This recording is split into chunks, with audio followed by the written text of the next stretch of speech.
一個最出名做 crossover 嘅美國品牌，今次唔單止帶咗好多潮牌嚟香港，仲將一間本地名店變成佢哋嘅 concept store。榮獲普立茲獎嘅美國攝影師 David Kennerly 嚟香港，分享佢影戰爭同埋美國總統嘅特別經歷。5星級酒店新開嘅扒房，反璞歸真，唔搞花神，將烤牛扒最真實嘅一面展現出嚟。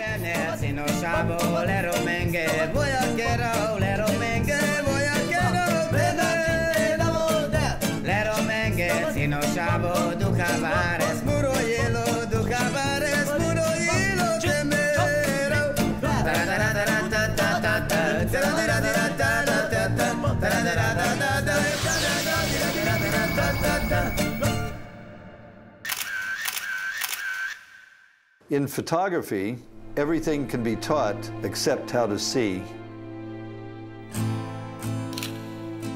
I've taken so many pictures of my life.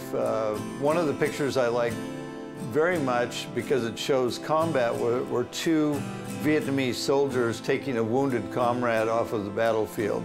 It was also part of my Pulitzer Prize portfolio.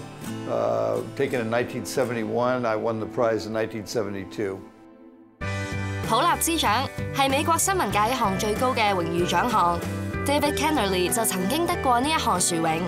David 從事新聞攝影工作超過40年，喺佢鏡頭下曾經記錄過8場戰爭同埋美國歷任總統不為人知嘅一面。呢啲相一般人係絕對唔會有機會影得到㗎。Mr. Kennerly, it's such a pleasure having you today. So, we were talking about the war zones and all, it's extremely dangerous. Are there, any hardships? What would you say is the most challenging part to be in a war zone and, taking pictures there? Well, one of the challenging things about being in a war zone, obviously, is staying alive is a priority. I don't consider myself a particularly brave person, but I've had such a drive to do covering stories that really affect people all over the place. And I don't want to sound like I'm working for the Red Cross or something, because I'm there really just as an independent observer. But in the case of Vietnam, as a young person, that was the biggest story of my generation. And guys I went to high school with had been over there fighting, getting killed. I felt if I didn't cover the Vietnam War, I'd never forgive myself. It was such a big deal and it affected so many people. And over 50,000 American soldiers were killed there, and not to mention all the people wounded. So that was the reason I did it. I had to go because I'm a news photographer, first and foremost. So, you're crouching there trying to get the perfect shot and, survival in your head and, all these people, dying and running away. What's the reality of it? I mean, what is really on your mind at that moment? Some of the reality is a little skewed. I think one of the things that really stands out in memory of all this is how noisy and hot and uncomfortable being in that situation and being afraid. And I remember thinking, like praying, if I just get out of it this time alive, I'll never do it again. Of course, then the next day I'd be back out there saying the same things. That God must be very forgiving, But I think, like anything, it's like you know what you're doing. Like in my case and the others, we didn't have to be there. And because it was an elective exercise, you really could walk away the next day if you wanted to and take off. I stayed in Vietnam for over 2 years, actually. So I know you have shot a whole line of U.S. presidents, all of them. Who is your favorite, if you have to pick? Abraham Lincoln. I'm not as young as I look. Every single president had his own personality and quirks. And first one I did was Richard Nixon. Nixon was a brooding Shakespearean character who resigned, replaced by Gerald R. Ford, who was kind of the opposite, really outgoing and not secretive. And the great thing about that was that he hired me to be his White House photographer, and I was a young guy, and opened the door to total access to a presidency. Not only just him, but everything that was going on, of secret meetings, whatever.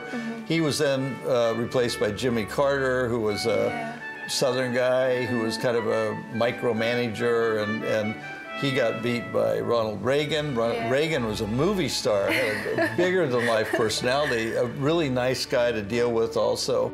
And then he was replaced by George Herbert Walker Bush, who was his vice president, who was then beaten by Bill Clinton. And Clinton was the first president my age, essentially. Clinton was like a year older than I am. And so I really identified with him generationally, and he liked photography. He was replaced by George W. Bush, son of the first Bush, and then you have Barack Obama. And Obama is a young guy. He's the first president younger than me. And when I met, and then when I first met him, I was in this elevator.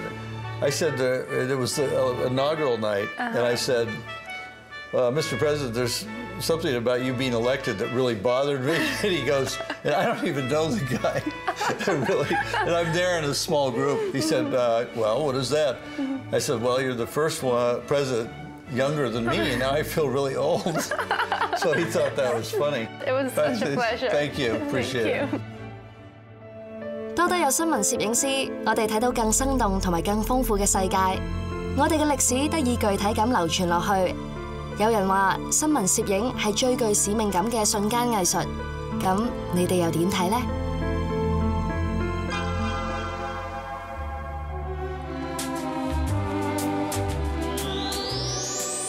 每年母親節咧，諗買咩送俾媽咪咧，都會諗到好頭痛。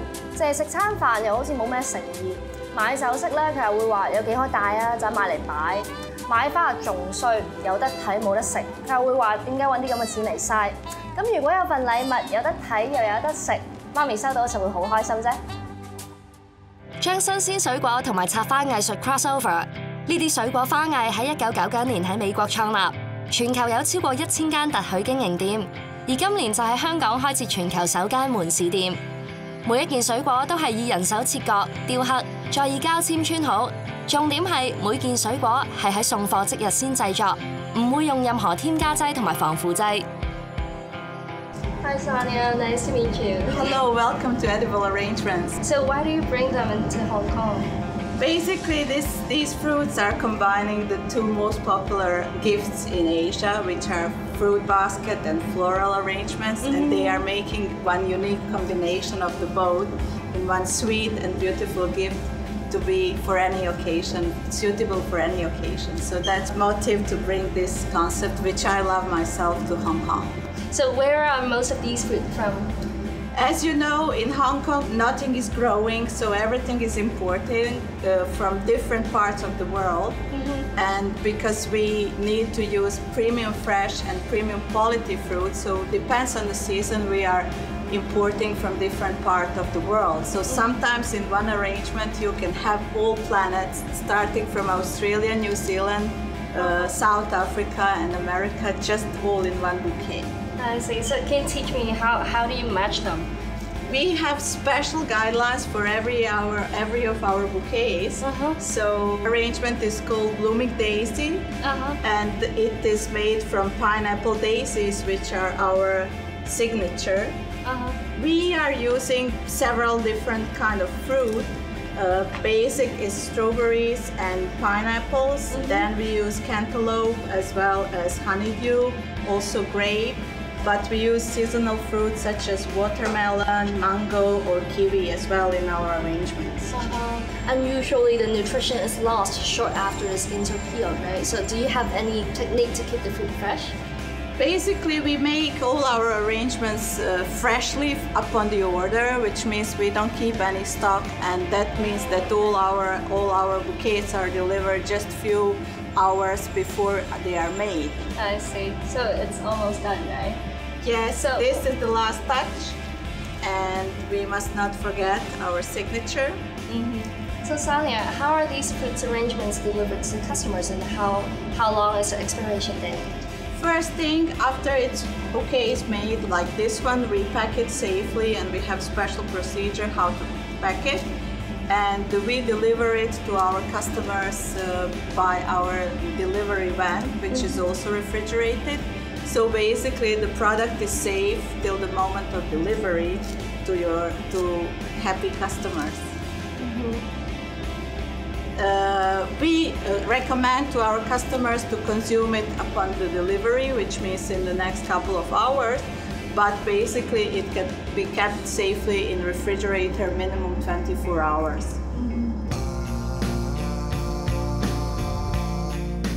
用初谷菠蘿做成嘅花係佢哋嘅 signature， 再加埋士多啤梨、哈密瓜同埋提子就夠晒豐富。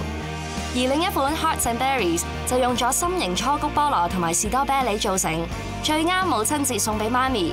如果覺得都係送花先至夠傳統，呢一盒脆皮朱古力長徑士多啤梨可以任你揀飲白朱古力定係黑朱古力，媽咪收到一定開心到暈啦！嗱，話咁快咧就整好呢一份咁特別嘅母親節禮物啦。不過其實我哋送咩俾媽咪，媽咪都開心噶啦。最重要係嗰份心意啊嘛。有時餓我哋幾句都係緊張我哋啫。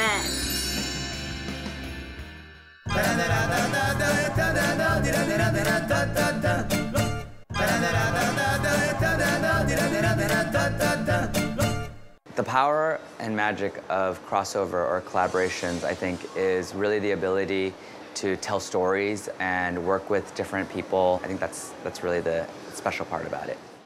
我覺得 crossover 最吸引嘅地方就係可以用一個價錢去享受兩個品牌嘅 quality。今次佢哋唔係同另外一個時裝品牌做 crossover， 而係同一間我哋好熟悉嘅名店推出咗個 capsule collection， 仲專登做咗好多唔同嘅 set up。今次其實可以講係呢一個品牌回歸香港。因為兩位 designer 自從喺02年嚟過香港瘋狂 shopping 之後，見到好多好出色嘅年輕品牌，於是佢哋就決定返 New York Manhattan 創立一個 label， 同全世界唔同地方嘅品牌合作。加上佢哋兩位都好鍾意去旅行，於是就順理成章，每年選擇一個地方作為年度主題。其實淨係睇佢哋幫品牌改呢一個名，就知佢哋想集合全世界嘅 fashion brand 一齊玩啦。We decided to call the brand and the company Opening Ceremony because as we looked to see what things the company philosophy were, which is the idea of travel, focusing on a country, anticipation and celebration. Hey Umberto and Carol, welcome back to Hong Kong. Hi, thank you. How are you? I'm good. So I know that you started your own label like right after, and let's just say an intense shopping trip in Hong Kong. Can you tell me the story behind this? Yeah. We came here as friends to visit, and I think we had such an incredible time shopping and meeting these young designers that I think for us, we really thought, how can we bring this energy back to the States, and how do we, continue to, discover new things? And I think that's kind of where the original idea of the store came about. 今年嘅 Spring Summer Collection 一睇啲衫充滿法式休閒風格，就知係配合翻上年嘅法國主題，所以系列嘅設計都比較 classic。成個 collection 入邊 ，Humberto 最中意咧就係呢一件藍色嘅 biker jacket。件衫最特別嘅係佢冇其他 biker jacket 咁俗氣，而 Carol 就最中意呢一條卡其色嘅橫間短裙。係咪覺得啲衫好似一個法國品牌呢？其實今次佢哋都有同呢一個法國品牌合作，亦都 set up 咗一個好 signature 嘅橫間 corner。入邊當然唔少得呢一個品牌最受歡迎嘅橫間 T 同埋 cardigan 啦。不過今次成個 project 最令人期待嘅係佢哋同美國 style icon Chloe Sevigny 嘅 collaboration。I know that you guys have been collaborating with Chloe Sevigny. Yeah. Tell me more about the collaboration. A lot of people feel like we were a part of the whole start of collaboration. So yeah. I think that Chloe was one of the first people we worked with back in 2005, and now we're working. What you see here is our third collection with her. Yeah. We're working on our fourth collection with her. She's a fashion icon, a fashion muse. So it's a real privilege to work with somebody as inspiring as her, and to have her input on the collection is tremendous. What do you think of her work, like her style in the collection, her touch? I mean, she comes always with a new point of view. I feel like she is so good at really creating trends and like creating something that people end up following. She really has her eye so perfectly on the pulse of what she thinks will be next and what's great and what's cool. So. 除咗 Chloe， 佢哋今次都有同其他品牌合作，當中包括咗